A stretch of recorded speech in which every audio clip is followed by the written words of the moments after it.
أثرت تبطلة التفاهة روتيني اليومي المثير للجدل ساري كول ضجة كبيرة على مواقع التواصل الاجتماعي بسبب آخر فيديو لها.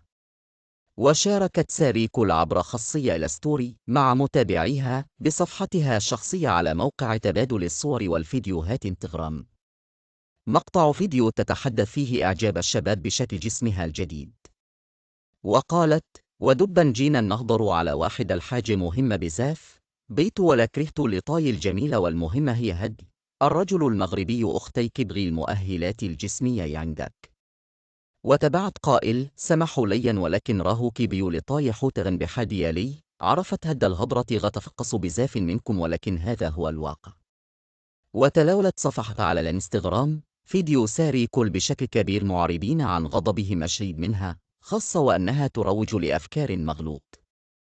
وتابع رواد السوشيال ميديا على أنه يجب أن يوضع حد لمثل هؤلاء الذي يجعل من المرأة سلعة للبيع، محذرين الآباء من ترك أبنائهم المراهقين بمتابعة ساري كول التي تزرع أفكارا غبية في عقولهم.